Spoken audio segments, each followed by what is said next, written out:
guys. So, myself, Jim Bridgeforth. Here we are. And it's Christmas time.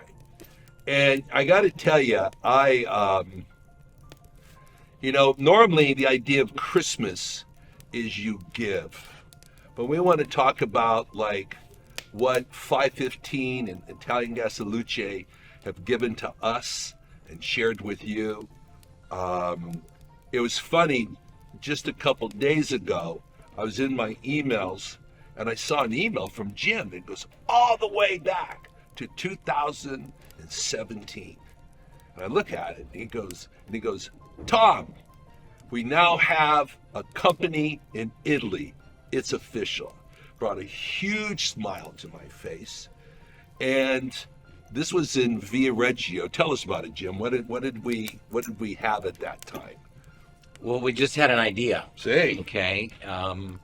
And that was about it. We didn't know anything about the industry here. We knew nothing of how the laws work in Italy.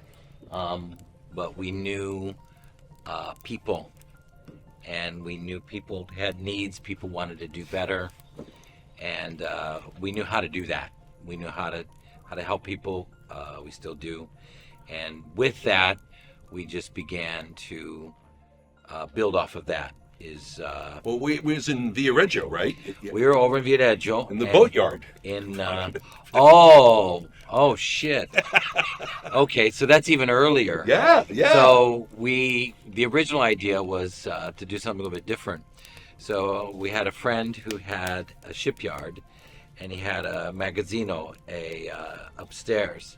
Totally illegal. And so we built booths out of particle board, out of cheap wood.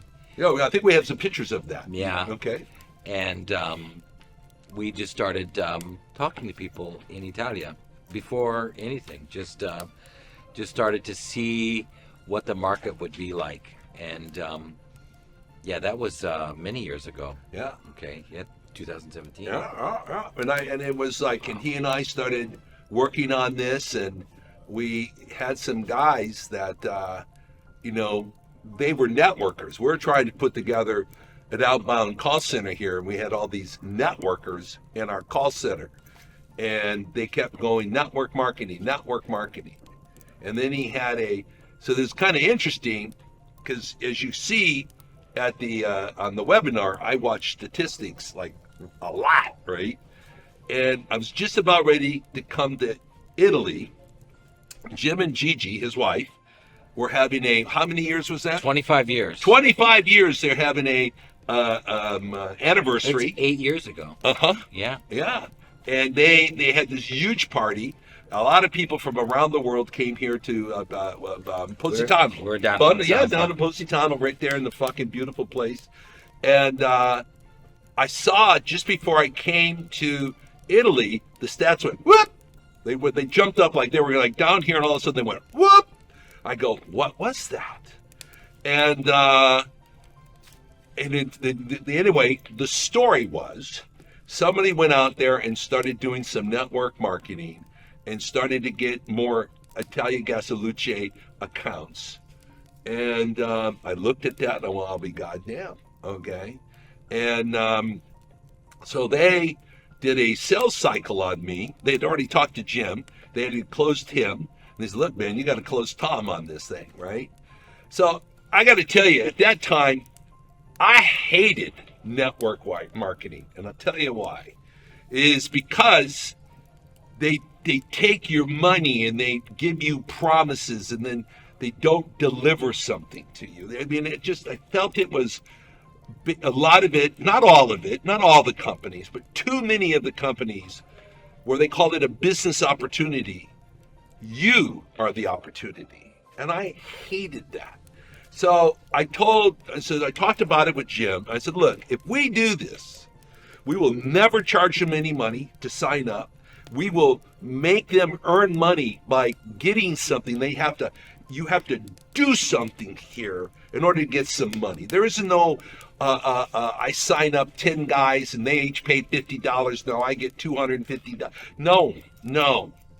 You enroll company energy accounts, which what he and I have been doing for like 30 years. We know how to do that, millions of them, and we will pay people for doing that product. So that was the birth of 515 Global Energy. Is this that spike in the statistics, and in a way it went right, and then it's like you started doing tours all over Italy with. Yeah, we I want to say that's when, well, you and I were up in Liguria. I don't remember the town. We were up there in some shipyard, actually. Marina. In a marina, and we did. We were doing our tour, and Ghani was there. It was probably 10 people in there, something like that. And that's when we met Ghani.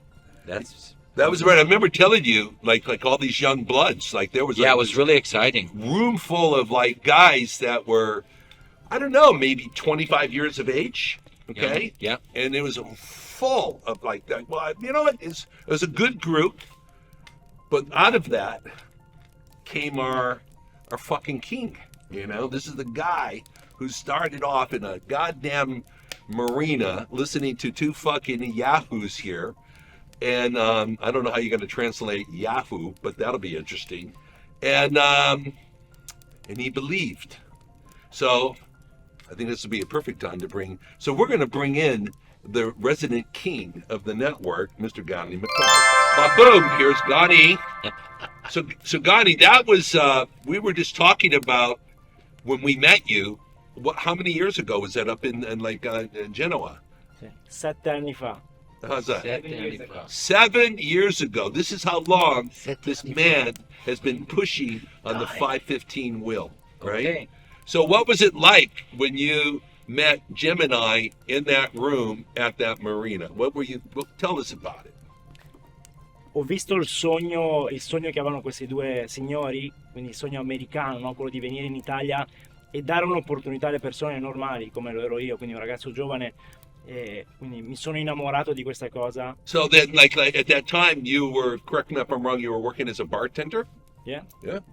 Ero un barista, quindi lavoravo 12-14 ore al giorno. Well, you still do. we business people love to work, okay? But there's a big difference now. You make a little bit more money than you do as a bartender. Assolutamente. E non solo una questione di soldi, ma lavoro perché ho i miei obiettivi, quindi lavoro per me, lavoro per il mio team, lavoro per creare un qualcosa di grande in questo mondo e in Italia, quindi questo l'obiettivo è diverso. Hey, so you and Jim got to go travel around Italy a lot in the early days. Why don't you guys talk about some of the adventures that you had? We did tours all over Italy. We did, I have 2 classes of tours. There were the tours that someone else scheduled, and then there were the tours that I scheduled. They were very, very different. One was low budget, one cost a goddamn fortune. So we did, from all the way down in Puglia, Piemonte, Veneto, we were all over Italia. And back then we were doing back-to-back ricordi, okay? Un notte in Liguria, the next night Piemonte, the next night, and that was the network began to grow.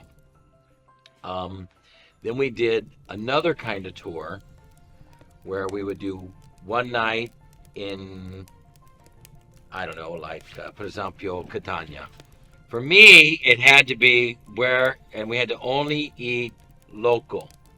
So, in Catania, io mangio asino, okay?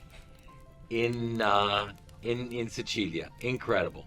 So we did a big, I remember the event. We're out in some agriturismo, but there were like 80 people there. Wow. Okay, in Sicilia. And then in Calabria, and then up in Campania, and then, so those were a lot of fun. Tell me some of the events that we were at together, because I don't remember. Mi ricordo la prima volta che ho conosciuto Jim, la seconda volta che ho conosciuto Jim a Santa Margherita, dove era una stanza sì, piena, ricordi, sì. piena di persone, di ragazzi giovani, come diceva Tom, dove di quella stanza non ha continuato nessuno, no? Però perché non hanno sposato, non hanno persistito come magari ho fatto io. E mi ricordo quel giorno che io ero talmente emozionato che dopo l'evento ho vomitato. Davvero? Sì. Sono stato malissimo e ho un ricordo di questa cosa qua. Wow. Didn't know. We made him puke.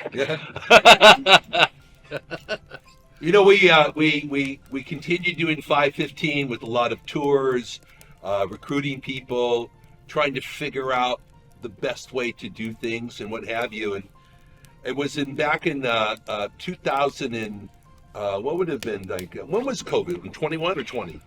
20? 20. So That in was- 2019, Jim and I are in Florida. We're talking about Italy. We're talking about what's going on in America. You know, we were having challenges with the government in the United States, and we really saw how beautiful things could go here in Italy, right? And I told them, this is a true story, right? I think it was somewhere around October of 2019. I had just moved into my new house in Florida, this multi-million-dollar house on the water, beautiful house. We got pictures for you on that. And I said, Jim, I need to move to Italy. I need to go. And he looked at me like I lost my goddamn mind, right? And I had two things to do. We had a big party in Dubai that in December for New Year's, and we had a wedding anniversary in Dubai, and it was a big, huge party, fantastic party. And then I think it was my shoulder was going to get operated on. I had to get a new shoulder. I went to the auto parts store and got a new shoulder, got it stuck in, right? And then after I got healed on that, I said, that's it. I'm moving to Italy. I sent my wife here ahead of time. She found us a house that we're, a villa that we're renting, still renting. And I got, the plane was with Marta and Luca and myself.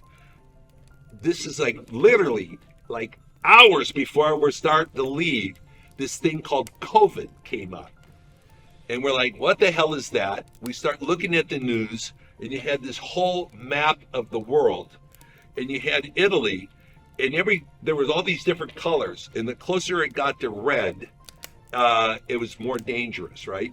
And I'll tell you, at that time, Italy was as red as my pants. It was like this bright red thing. And all my friends in America are going, are you out of your mind? You're going to Italy? I go, it's just a virus. I'm going to be fine. It's going to be okay. Stop freaking out. It was a whole to-do. And what we had to do to get here was incredible. It was a whole adventure in itself. But we showed up here on March 21st, 2020, right when all of Italy was shut down. So it was how I learned to drive on your streets, because I was the only car in the entire area. I went, okay, I could do these roundabouts. And this is when I got to really meet Gani at the second office. They had that office above the boatyard, and then we moved into that ancient building on the canal, right? Yeah. And we had the first 515 building there, and it was incredible. And I got to meet Gani, and it's so funny, guys. I came over with all these American ideas. I had all these ideas. Okay, this is what we're going to do, and this is how we're going to do it. And I remember looking at Gani, saying, "Hey, Gani, so this is what we have to do. This is what we have to figure out." And he looked at me like I lost my goddamn mind. I swear to God. He goes, "What is this cowboy, right? How was it when you met me when I moved over? Tell me about it." Questa è una bella storia, perché io avevo l'immagine di Tom come Dio, no? Per me era Dio.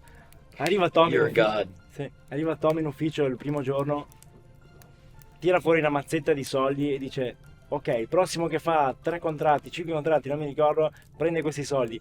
E noi non eravamo abituati a fare contratti, cioè noi lavoravamo col network, quindi fare passaparola. Quindi io ero scioccato da questo e ho avuto paura per i primi 2 giorni, perché ho detto: Tom ora cambia tutto, diventiamo un'azienda solo di vendita porta a porta, no? E mi sono proprio spaventato su questo, no? Poi ho persistito, sono andato avanti, guardavo, osservavo Tom, quello che faceva e quello che mi ha scioccato, e ora qua vi faccio vedere qualche foto, dove ogni giorno Tom iniziava, penso alle 8:30 per prima, finiva alle 10 la sera per ultimo, e io pensavo di essere quello che lavorava di più nell'azienda, invece lui finiva alle 10, 10:30 ogni giorno, e io guardavo, osservavo e dicevo, cavolo, ma un multimilionario che ha tutto quello che può chiedere alla vita, continua a lavorare, continua a presentarsi, continua a fare più degli altri. Ho delle foto dove tagliavamo l'erba fuori dall'ufficio, che Tom col tagliaerba, quindi mi ha scioccato, l'ho seguito, dal 2020 la mia vita è cambiata, totalmente. Well, right on. So it was really, it was a huge education for me as well, because I had to learn how things are done in Italy. Didn't mean I had to agree with them, but I had to learn how things were done, and I had to really embrace the network marketing thing. And we worked a lot on the marketing plan. I interacted with Jim. I interacted with the network, the people we had here. Jim and I had to go through a number of capo di downline, and we had some things we had to work out. And I got to tell you, he actually stuck a flag in the Versilia area by building this huge goddamn house up on the mountain here. So he has this beautiful mansion up there, which really gave us a permanency here. Like, Jim, what was the whole point of like the kind of going, okay, so we're in this area, and you're going to go now just have a company. You have you're building a goddamn mansion on a mountain here. What was your motivating factor on that? I don't know. Now it's beautiful. At the time, I thought I was out of my mind. So I had come and worked here because obviously my family has to be okay with it. So I'd come and I brought my wife, and we worked here in February. So not vacation, not anything. So we came and we go, all right, now we got this company, let's just live like normal. Like you go to the store, you get up, you go to work, you go home. Just regular living, not vacation or anything like that. And after that, because we rented a house in Pietrasanta, and I go, okay, this could work. So I began looking for properties, and this is actually, I bought that property about a week before Italia locked down. No, it was just as it was locking down. So anyway, I got it was a very unique opportunity, so I was able to take advantage of that opportunity with the property. And then we had a house designed, and it took about 2 years, and we built it, and I've lived in there for, this summer will be 3 years that I've lived in the house. So we were in Via Reggio in the office over on the canal, and it was an old building, and we were like sitting on top of each other. I mean, we moved from, we had the ground floor, then we got the first floor, and even still we were stacked on top of each other. We had all this room and nowhere to go. So Jim and I, we started driving around. We looked at different buildings and stuff like that, and we found the one here in Lido di Camaiore, and we looked at this and went, oh my God, this will last us a lifetime. This is huge, because it was maybe about 3 times bigger than the one in Via Reggio, and already we're like, there's no more room left in it. We've been growing so much that we outgrew this building, and we're in the process of taking sections of this company and sticking them into a new location. So we have no parking, we have no room, we're packed, right? So we came into this building. I'm living here full time in Italy. Jim and I are going through trying to get the stats to go up. Really seriously, how do we get, and when our mind is on this here, is the key statistic that we watch is how much money are you making? If you're making money, we know the system's working. If you're not, it's not, right? So we constantly kept working on trying to figure out the right formula. And it was interesting. I remember it was like in the beginning of a new year. This is 24, so it had to be maybe 2022. I'm looking at the statistics, and I notice two names keep showing up all the time. Donnie McCoy and Luigi Rolla. Week after week after week. And I go, what are these guys doing? And I went ahead, had my personal assistant who speaks Italian go interview them and find out exactly what was happening. And I went, perfect, that's the magic formula. This is where your current marketing plan, your current commission plan, your current process of how to build someone into a what. We were always having challenging of getting people to a point to where they could make money. It was like all these things, and it just went click. I went, perfect. What these two guys figured out was exactly what Jim and I took, and we said, this is it. They showed him what it was going on. He goes, perfect. Because here's the point. In order to get money, you have to do something. You have to give the company, the world, or whatever, something to get an exchange, to get an income. And what these guys figured out of getting the customer to give them the 2 accounts, and then they got the 3 more accounts that get them to become a watt. I looked at that and I went, complete genius, because they were making money. And at that time, money in those days, I think, Donnie, you were maybe making maybe 300-400 euros a week or something like that, maybe 200 euros a week. Yeah. We thought that was a lot of money, 200 euros a week, right? Now, Gani, I think if we take the month and average it out, you're making about 5,000 euros a week. I think, yeah. Okay.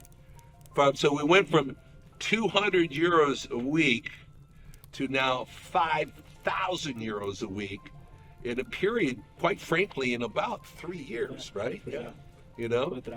So tell me, how did that affect your life? Because you literally can wrap yourself in an American flag and go, I've got the dream now, right?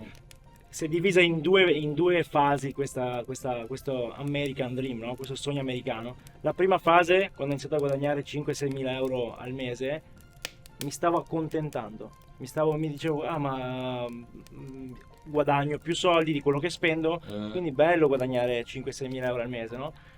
E un giorno, quindi lavoravo non 12 ore, 13 ore come sto lavorando ora, che guadagno molto di più, perché un giorno parlo con Jim e Jim mi dice, ma qual è il tuo obiettivo entro i 30 anni? Io dico, guarda, il mio obiettivo è guadagnare 30.000 euro al mese. Ma come cifra messa lì, no? E la cosa scioccante era che Jim mi ha detto, al posto che dirmi, bravo, ottimo obiettivo, 30.000 sono tanti, mi ha detto, ok, grande, e nella prossima mezza giornata cosa farai? E la cosa mi ha scioccato, perché significa, ed è la chiave, io ringrazio questo qua, Jim e Tom, no?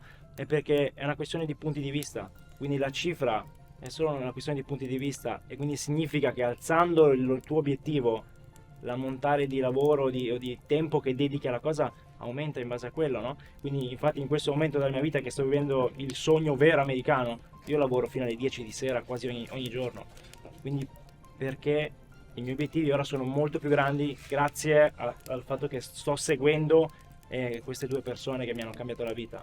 Bravo, grazie. Everyone knows, first and foremost in your heart, you're an Italian. And we're going to make sure the world knows that by draping you in the beautiful Italian flag. But my brother, you have also gotten the American dream living here in Italy. And I want to drape you in both colors, bro. That's better. Because this is the man who's actually started what 515 is all about. He's living in Italy, living the American dream, making 5,000 euros a week, and has only just gotten started.